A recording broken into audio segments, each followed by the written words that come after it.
this is Doxy Mom, and welcome back to my channel. If you haven't done so already, I'd greatly appreciate if you hit that little red subscribe button. You can ring the bell for notifications, and if you like this video, just give it a thumbs up. Well, Miss Indy and I, we're here to bring you the news in 15 minutes or less, so let's get started. Now, Conservative Citizen, they put out an interview with Joe DiGenova, and he says that Adam Schiff is one of the most evil and disgusting human beings ever put on the face of this earth. He's trying to taint jury pools into thinking that John Durham's work is purely political.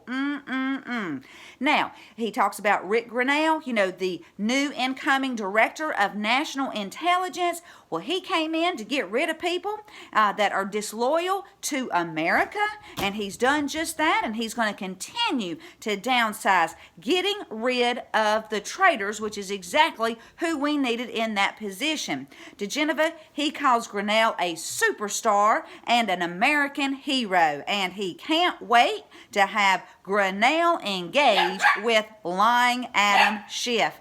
Hey, puppy, I'm sorry. There's Valentine. We can hear her.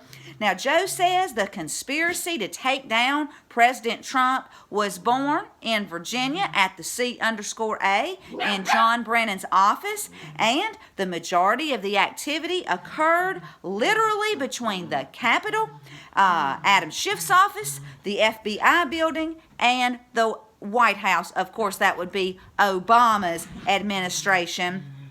And guys, we all know that this goes back to Obama.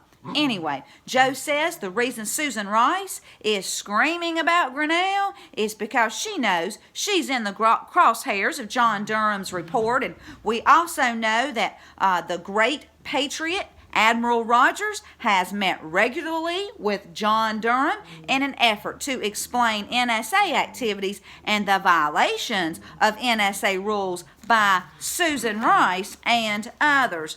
We know there's been grand jury testimonies, and Durham's not there to write a report. He's there to bring charges, and that's what he's doing. Joe is expecting a broad conspiracy charge, which will be against John Brennan and others to deny the president and people associated with the president of their civil rights, and a huge conspiracy count to take out a duly elected president. Then Joe says that Admiral Rogers is the American hero of the entire attempt to remove the president from office. He blew the whistle early and often to the FISA court. Also, Guys, also there was a lying Russian that helped Stefan Halper manufacture the Steele dossier, and there never would have been a Carter-Page FISA warrant without the Steele dossier. Andrew McCabe even said this, guys, and we've known this for a very long time. Plus, the declassified footnotes, the recently declassified footnotes, they confirm all of this. And of course, 17 told us this years ago. Now, Durham says that he will not wait to indict. When Durham's ready, if it's 3 days from now or 3 days from the presidential election, he will indict. Now, I personally am praying that it's going to happen sooner rather than later. Anyway, Joe goes on to say that every evil person in this story is either a lawyer, a political operative, or a corrupt FBI agent. The biggest hero in the story, according to Joe, is Admiral Rogers, and he deserves the Medal of Freedom. And in my opinion, Admiral Rogers certainly does deserve that medal, and he is going to go down in history as a great patriot and an American hero. And I'll leave a link. Now, Dan Bongino, don't y'all love him? He tweeted this out.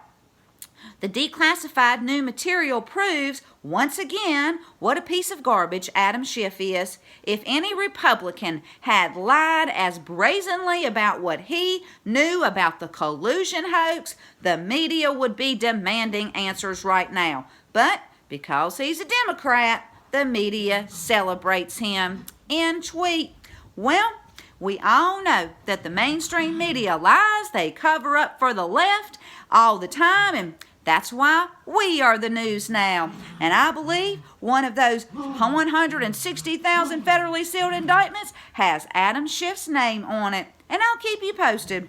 The Gateway Pundit, they're reporting, again about Adam Schiff. Since Adam and Jerry Nadler have nothing better to do right now, they are demanding the Department of Justice's IGs investigate Attorney General Bill Barr's comments on the firing of Michael Atkinson. Since Barr, told Laura Ingraham in that interview that Trump firing Atkinson was the right thing to do, which we all know it was, because Atkinson broke protocol when he ran to Congress with the whistleblower complaint rather than letting the executive branch determine whether there was a problem. And don't forget, he changed that form and allowed secondhand information which had never been allowed before. But evil Nadler and Schiff sent a 4-page letter on Monday to IG Horowitz demanding him to investigate AG Barr's statement about the firing of Atkinson to see whether AG Barr violated applicable DOJ policies and rules of professional conduct. Are you kidding me? Schiff hijacked Congress with his phony impeachment against President Trump. Now he's wasting time and resources investigating Barr over comments he made about a corrupt deep state government official? Never forget, Nadler and Schiff are a danger to our country, and I'll leave a link. Now, the New York Post, they're reporting that more than 1,400 city inmates have been granted early release due to concerns of the coronavirus inside the jailhouses. However, at least 50 of the newly released Riker Island prisoners were rearrested for new crimes in recent weeks, and in some cases, they were cut loose again, y'all. The releases have helped drop the inmate population of Rikers under 4,000 for the first time since World War II. Now, city officials said last week more than 300 inmates and 500 correction department employees have tested positive for COVID-19, and that's terrible. But y'all, 2 inmates have died from the virus. We need to keep their families in our prayers.